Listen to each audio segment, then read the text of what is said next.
Hoje, gente, vamos dar início a mais uma revolução do século XVIII, que é a Revolução Colonial ou a independência dos Estados Unidos. Vamos nessa?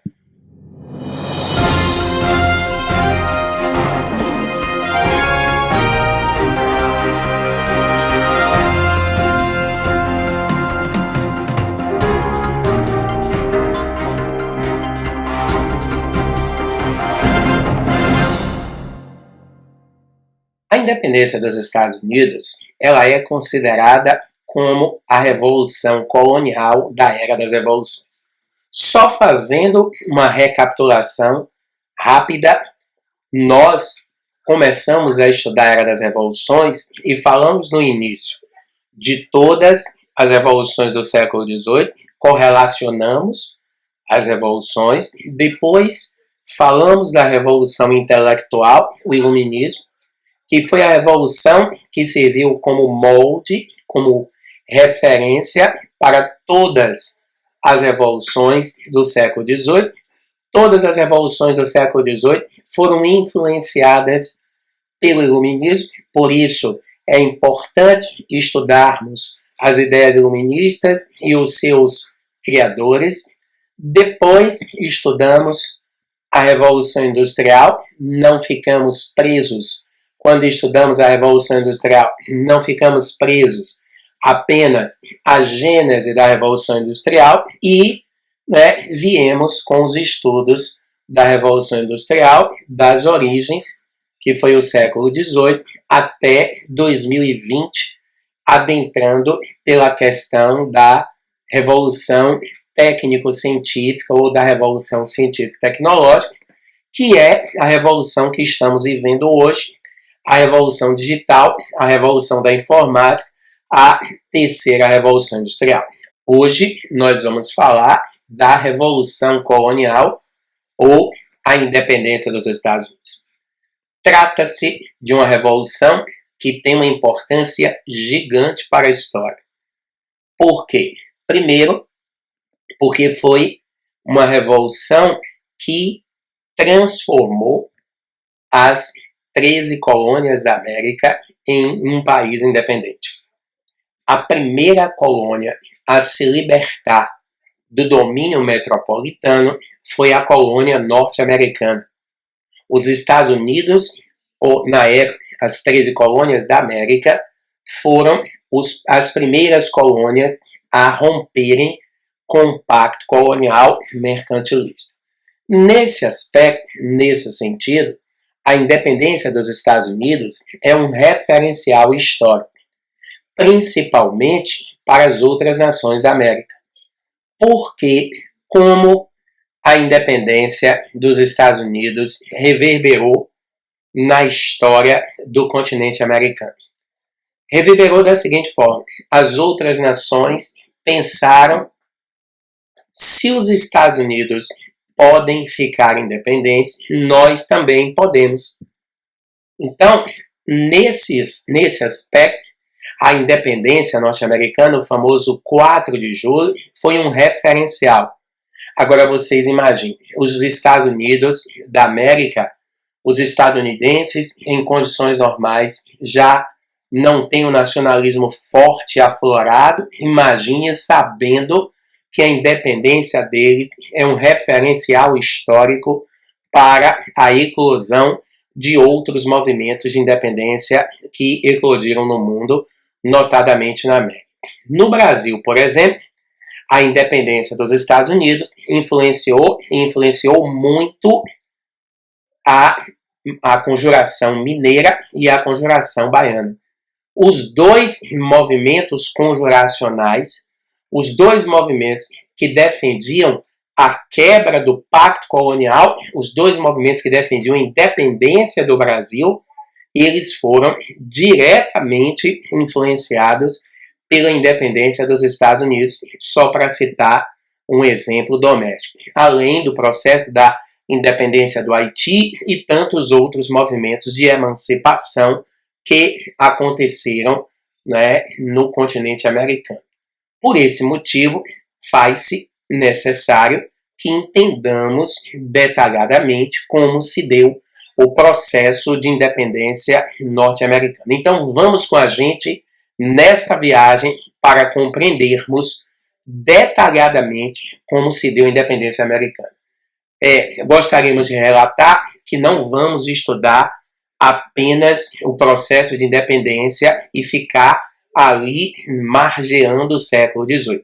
Vamos fazer um estudo da história dos Estados Unidos, da colonização até o século XIX.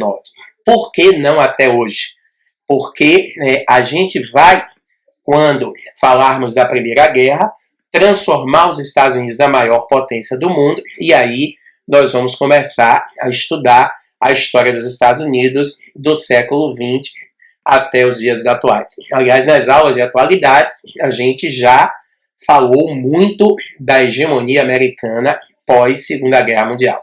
Então, o que nós vamos fazer nessa sequência de aulas é mostrar um pouco para vocês a história dos Estados Unidos, da colonização até o século XIX, que foi quando aconteceu a Guerra de Secessão Americana ou a Guerra Civil. Vamos conosco nessa viagem histórica. Bom, pessoal, a independência dos Estados Unidos oficialmente aconteceu em 4 de julho de 1776. Os Estados Unidos da América, que nesse momento é a maior potência do mundo, na verdade, os Estados Unidos são a maior potência do mundo desde o final da Primeira Guerra Mundial. Os Estados Unidos, eles vão se tornar a maior potência do mundo no final da Primeira Guerra. Contudo, a consolidação da hegemonia norte-americana dar-se-ia definitivamente pós-Segunda Guerra. Pois é, aqui diante de nós está o território norte-americano sem o Alasca, porque aqui acima está o Alasca. Não pensem vocês que esse enorme território, os Estados Unidos são uma das maiores nações do mundo em extensão territorial, mas não pensem vocês que no início sempre foi assim. Ou seja, não pensem que o território americano, desde o início, tinha essa extensão, e é uma extensão sensacional. Por exemplo, os Estados Unidos, eles fazem fronteira com o Atlântico, aqui no Ocidente, com o Pacífico. É uma das poucas nações que tem o privilégio de fazer fronteira simultânea com o Atlântico e com o Pacífico. É o que acontece também com o México, é o que acontece com o Canadá. Aliás, diga-se de passagem, o fato dos Estados Unidos fazerem fronteira com o Atlântico e com o Pacífico ao mesmo tempo é uma das razões do enorme poder que os Estados Unidos da América têm até os dias de hoje. E eles sempre souberam utilizar muito bem as vantagens, digamos assim, geográficas. Essa questão geográfica, geopolítica, sempre foi muito bem usada, muito bem explorada pela nação estadunidense. Mas nem sempre foi assim. Não pensem os senhores que desde o início todo o território americano foi ocupado. No momento inicial, no momento da colonização, apenas essa região, que eu estou mostrando a vocês aqui com a seta, em rosa mais escuro, apenas essas áreas foram colonizadas. São essas áreas, na margem do Atlântico, as chamadas 13 colônias da América. Portanto, originalmente, o território ocupado pelos ingleses foi esse território aqui, em rosa mais escuro, território esse chamado de 13 colônias da América, correto? Então, as 13 colônias da América correspondiam, tirar isso aqui para vocês verem de novo, correspondiam ao território original do que mais tarde se tornaria Estados Unidos da América. Bom, esta área central na época século XVIII, chamava-se Ohio. Toda esta área em rosa mais claro, chamava-se Território do Ohio. E esta área em rosa mais claro, o Território do Ohio, ou, se você preferir, pode usar a expressão Montes Apalaches, o Território do Ohio, ou os Montes Apalaches, eles foram incorporados, o território do Ohio foi incorporado ao restante do território norte-americano. O território do Ohio foi incorporado ao restante do território americano após a Guerra de Independência em 1783.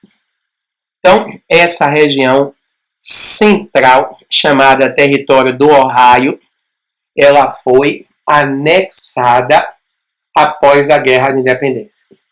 A Inglaterra perdeu a guerra e a exigência feita pelas 13 colônias quando venceu a guerra para a Inglaterra foi que a Inglaterra entregasse esse território que está aqui no tom rosa mais claro, tá? E assim os norte-americanos ocuparam a região dos Montes Apalaches.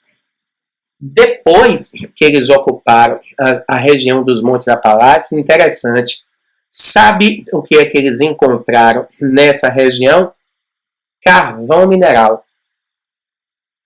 Olha, eles não sabiam da existência de carvão mineral no território dos Montes Apalaches. Eles só vão saber que os Montes Apalaches tinham carvão mineral depois que eles anexaram o território. Olha, isso foi quando eles descobriram as reservas de carvão mineral, foi de uma importância muito grande, porque ao descobrirem as reservas de carvão mineral, eles estavam tendo combustível para a Revolução Industrial. Nós já estudamos a Revolução Industrial e sabemos que o primeiro combustível utilizado na indústria foi o carvão.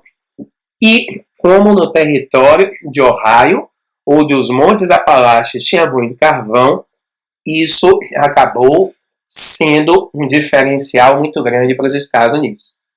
Essa região em abóbora chamava-se Louisiana. Toda essa região central que vocês estão vendo aqui em abóbora é uma região enorme, chamava-se Louisiana. O território da Louisiana, ele pertencia à França. A Louisiana era um território francês. Aliás, o nome Louisiana pode aparecer com O ou sem O. O nome Louisiana é uma homenagem ao rei Luís XIV, o rei Sol. Então, o território da Louisiana pertencia à França. Esse território, o território da Louisiana, ele foi incorporado aos Estados Unidos da América em 1803. Em 1803, os Estados Unidos compraram o território da Louisiana das mãos da França. Quem governava a França na época era Napoleão Bonaparte.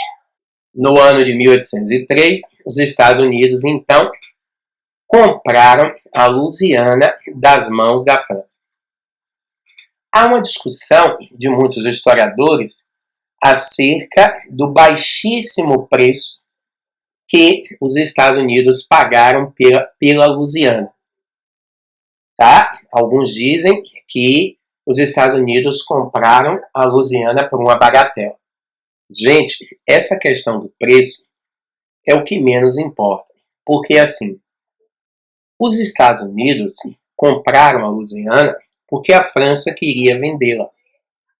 Primeiro, a Louisiana era uma região que não fazia economicamente a menor diferença para a França possuí-la ou não. Não fazia diferença para a França possuir ou não possuir a Louisiana. Era um território desabitado, digamos assim. Você tinha pouquíssimos, colonos franceses aí. Napoleão resolveu vender a Louisiana porque quem estava governando a França na época era Napoleão. E a França estava em processo de revolução industrial. Como a França estava em processo de revolução industrial, a França estava precisando de recursos, de dinheiro. E aí juntou-se o útil ao agradável. A França estava precisando de dinheiro, os Estados Unidos tinham interesse na Louisiana e acaba que os Estados Unidos compraram esse território todo. Louisiana hoje é o nome de um estado, tá? Só que esse território, na época, todo ele chamava-se Louisiana. A França vendeu, e interessante, quando a França vendeu a Louisiana aos Estados Unidos, os Estados Unidos, o governo norte-americano, criou uma política para estimular os colonos a ocuparem a Louisiana.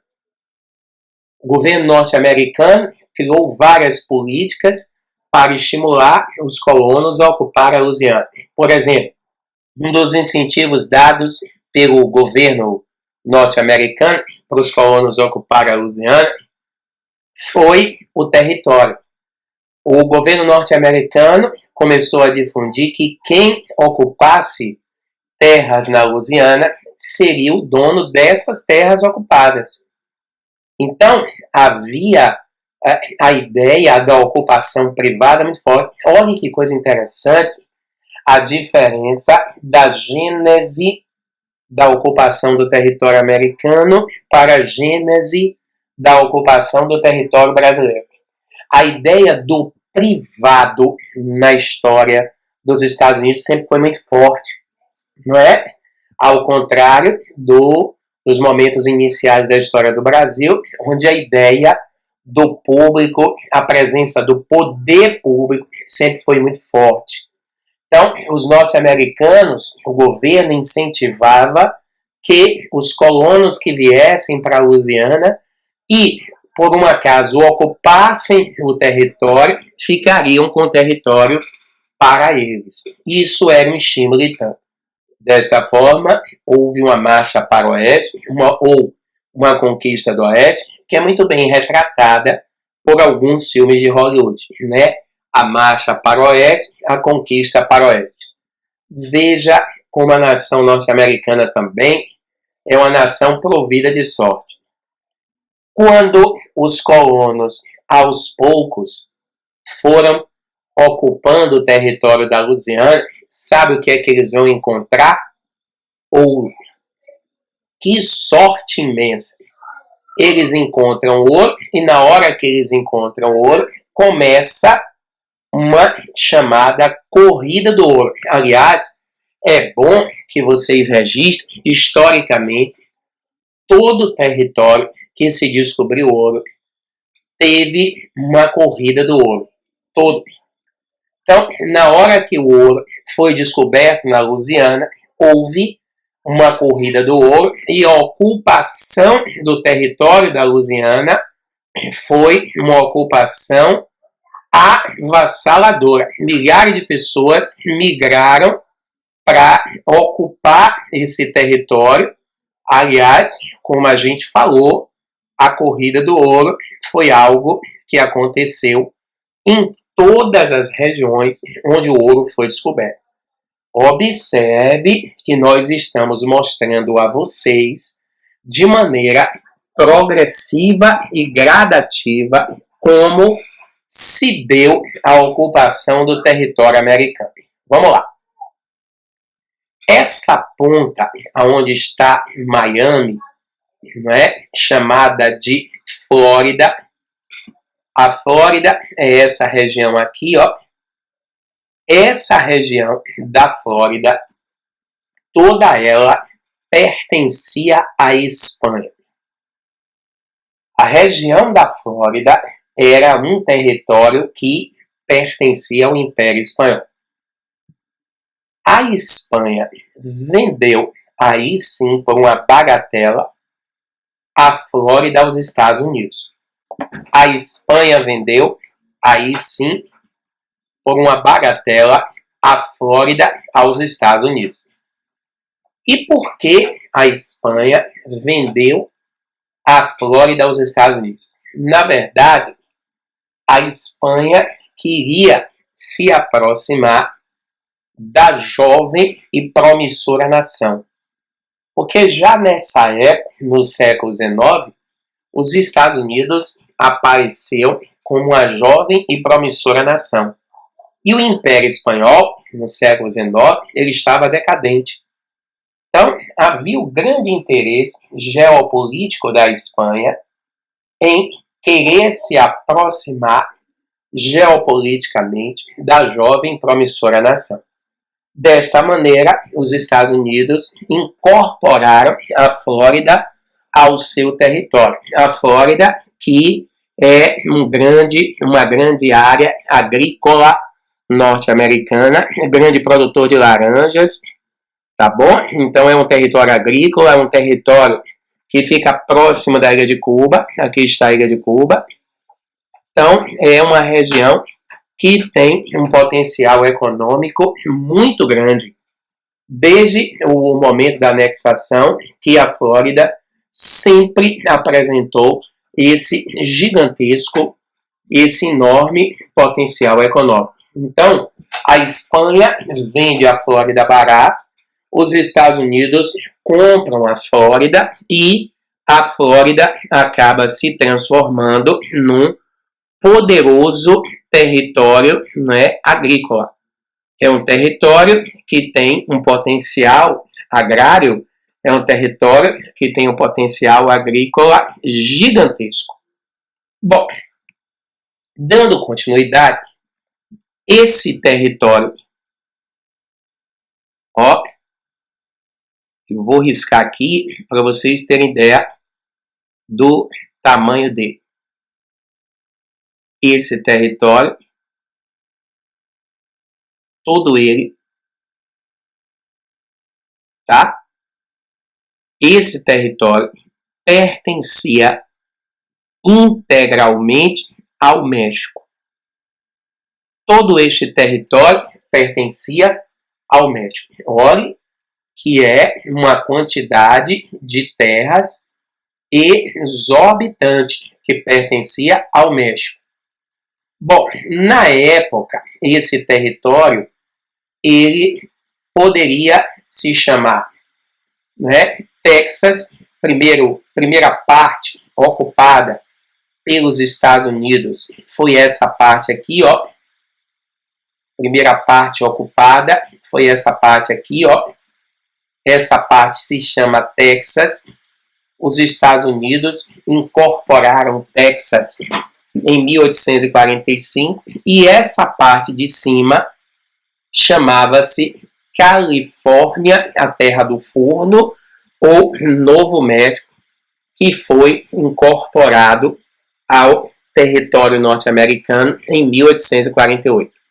Então, essa parte em azul, o Texas, foi incorporado ao território americano em 1845 e a região acima, o Texas, o Novo México, ou a Califórnia, essa região em azul é o Texas, foi incorporada em 1845 e essa outra região, o Novo México ou a Califórnia, foi incorporada em 1848.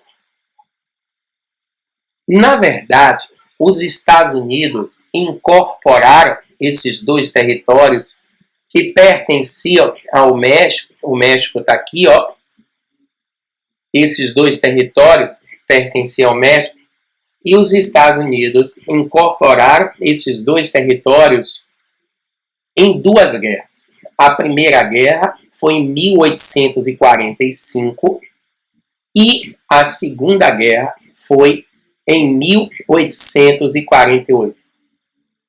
Então a incorporação deu-se de duas formas. A primeira, de duas partes. A primeira parte, o Texas foi incorporado em 1845 e a segunda, o Novo México, ou a Califórnia, em 1848. Foram duas guerras com o México, tá? Duas guerras com o México. Então, esse território em azul claro, o Texas, foi incorporado em 1845, do México, e o Novo México, ou a Califórnia, em 1848, duas guerras. Na verdade, essas duas guerras foram incorporadas porque nessa época os Estados Unidos estavam utilizando uma política imperialista. Os Estados Unidos estavam num processo de imperialismo. Durante o século XIX, logo no início do século XIX, os Estados Unidos da América deram início à sua política imperialista. O imperialismo norte-americano começa em 1823. Quem governava os Estados Unidos em 1823 era o presidente James Monroe. E James Monroe, em 1823, criou um discurso que é conhecido como Doutrina Monroe. A história dos Estados Unidos é uma história muito marcada por doutrinas, corolários, e essas doutrinas normalmente recebem o nome, o batismo, dos presidentes, né, que a fizeram, que a construíram, que discursaram. Tá? Então, o presidente Monroe, ele fez um discurso no Congresso Nacional Americano, no Capitólio, em 1823, e nesse discurso, esse discurso, melhor dizendo, ficou conhecido como Doutrina Monroe. A Doutrina Monroe, ela pode ser resumida com uma frasezinha: a América para os americanos. A América para os americanos. O que, na verdade, o presidente Monroe pretendia quando ele criou a Doutrina Monroe, América para os americanos, era livrar a América da influência da Europa para colocar a América sob a influência norte-americana. Ou seja, Monroe queria que a América deixasse de ser explorada pela Europa e passasse a ser explorada pelos Estados Unidos.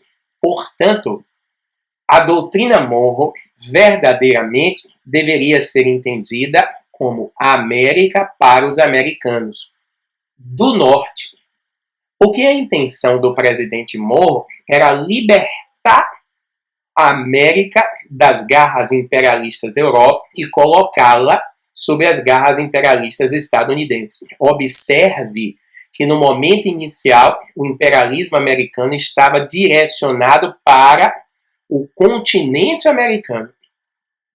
Tá? Mais tarde, a doutrina Monroe da América para os americanos, ela foi complementada por uma outra doutrina chamada Destino Manifesto.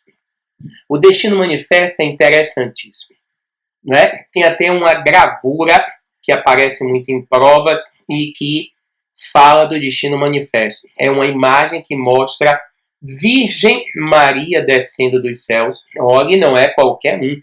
É a Virgem Santíssima, a Mãe de Deus, descendo dos céus e entregando ao presidente dos Estados Unidos, o Queens, a missão divina que os Estados Unidos tinham. E essa missão divina chama-se Destino Manifesto. Qual seria a missão que os Estados Unidos receberam dos céus? Os Estados Unidos receberam dos céus a seguinte missão. Nós, diz o Destino Manifesto, nascemos, nós norte-americanos, nascemos para levar a liberdade para o mundo. Nós temos uma missão com Deus que é levar a liberdade para o mundo. Mas não é porque a gente quer, não. Não é porque nós norte-americanos queremos levar a liberdade. É porque Deus nos deu essa missão divina. Portanto, nós temos para com os céus a missão de levar a liberdade para o mundo. E esse discurso do Destino Manifesto, de levar a liberdade para o mundo, é um discurso que os norte-americanos utilizam até os dias de hoje. Por exemplo, no episódio recente da invasão ao Iraque, feita por George Walker Bush, o Bush Jr., por que Bush invadiu o Iraque? Foi para explorar as reservas de petróleo do Iraque? Não. Foi uma guerra pela liberdade. Olha que cara de pau. Eles invadiram o Iraque para libertar o Iraque da ditadura, do domínio ditatorial de Saddam Hussein. É uma guerra pela liberdade. No Iraque tem petróleo. Meu Deus, que coincidência. Está vendo como Deus premia os bondosos? Olha que cara de pau. Então, cinicamente, eles escondem o verdadeiro interesse que eles têm nos territórios com o discurso do Destino Manifesto. É uma guerra pela democracia, é uma guerra pela liberdade, tá? É uma guerra pelos direitos humanos. E esse discurso do Destino Manifesto, apesar de ter sido um discurso construído e criado no século XIX, é um discurso, como eu já disse e reitero, utilizado até os dias de hoje pela nação norte-americana. No caso específico do Texas e da Califórnia, eles usaram o discurso do Destino Manifesto em 1845, argumentando que precisavam libertar o Texas da ditadura do México. E em 1848, o discurso de que eles precisavam libertar a Califórnia, o Novo México, da ditadura do México. Porque o povo do Texas, o povo da Califórnia, estava pedindo a eles norte-americanos, e como eles têm uma missão divina com os céus, que é levar a liberdade do mundo, eles não podem se abster, abrir mão dessa missão deificada, dessa missão divina. Acontece que o Texas é uma região que está entupida de petróleo. E eles sabiam disso. É bom dar uma olhadinha na aula de Revolução Industrial, porque os Estados Unidos foram os primeiros no mundo a dominarem a tecnologia de petróleo. E eles sabiam que o Texas era uma região que tinha uma reserva de petróleo gigantesca. Por essa razão, eles invadiram o Texas. Como eles não queriam revelar o verdadeiro motivo, porque fica feio, né? Não, a gente está invadindo o Texas porque quer roubar, fica ridículo. Eles escamotearam, eles camuflaram o verdadeiro objetivo com o discurso do Destino Manifesto. Ao Novo México, existe no Novo México petróleo, tá? E descobriu-se também ouro naquela região. E isso também gerou uma corrida do ouro. Então observe que as duas regiões, tanto o Texas quanto o Novo México ou Califórnia, foi roubada pelos Estados Unidos das mãos do México. E roubada de forma sem vergonha, deslavada, utilizando o discurso de que eles estavam indo levar progresso, avanços e desenvolvimentos. Então guarde isto, porque o discurso do Destino Manifesto é algo bastante presente na história dos Estados Unidos até os dias de hoje.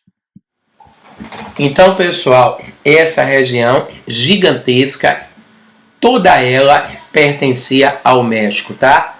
Essa região de vermelho aqui até a fronteira do México, toda ela pertencia ao México e ela foi anexada com 2 guerras, camuflada com o discurso imperialista do Destino Manifesto de que eles estavam levando a liberdade para os mexicanos.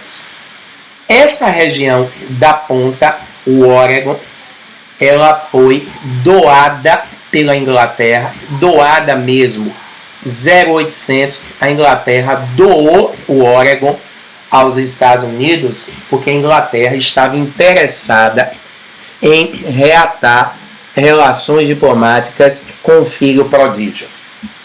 Desde a independência, que aconteceu oficialmente em 1776, que Inglaterra e Estados Unidos tiveram as relações diplomáticas cortadas.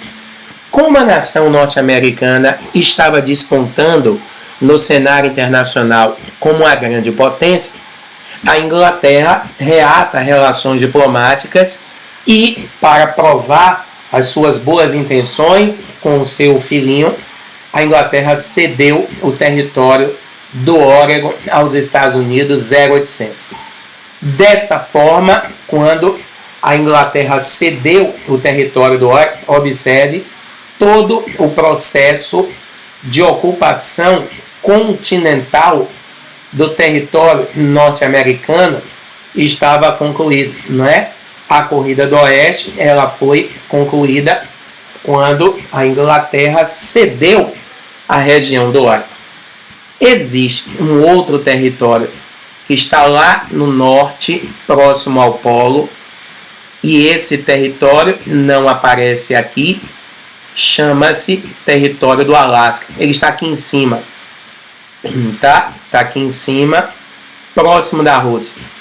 O território do Alasca, ele foi comprado em 1868 das mãos da Rússia. A Rússia vendeu o Alasca aos Estados Unidos. A Rússia vendeu o Alasca porque a Rússia estava em processo de revolução industrial e a Rússia estava interessada em dinheiro. A Rússia precisava de dinheiro. E como o Alasca é uma região gélida, a Rússia não imaginava que dentro do Alasca existisse nenhum tipo de riqueza. Os Estados Unidos compraram o Alasca. Na hora que os Estados Unidos compraram o Alasca, o interesse deles era geopolítico. Afinal de contas, o Alasca encontra-se numa posição geopoliticamente super privilegiada. Então, eles compraram o Alasca interessados geopoliticamente na região. Só que, veja que sorte, eles encontraram petróleo no Alasca. O Alasca tem uma reserva de petróleo gigante e boa parte dela está intocada. Aliás, os Estados Unidos começaram a extrair petróleo do Alasca recentemente, porque o petróleo do Alasca estava sob o gelo. E você prospectar petróleo no gelo pode gerar um impacto ambiental que sabe-se Deus que consequências esse impacto ambiental dará. Pode destruir o planeta. Então, recentemente, com o processo de aquecimento global e o derretimento das geleiras, os Estados Unidos começaram a extrair petróleo do Alasca. Essa foi uma das razões, inclusive, pelas quais o preço do barril do petróleo começou a cair a partir de 2015 e 2016.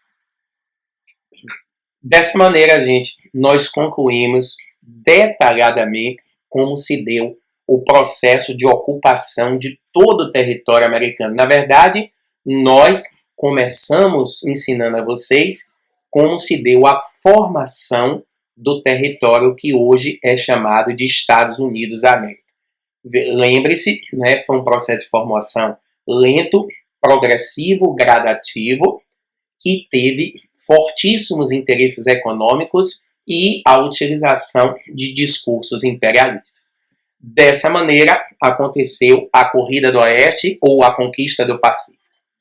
Na próxima aula, vamos falar da colonização norte-americana, da Guerra de Secessão e da construção dos dois maiores partidos da historiografia norte-americana, o Partido Republicano e o Partido Democrata. Tá bom? Então, inscreva-se no canal, ative as notificações para receber em tempo real, né, a notificação não só sobre a continuação dessa aula, mas de novas aulas que a gente estará postando no nosso canal. Um abraço fraternal a todos e até a próxima.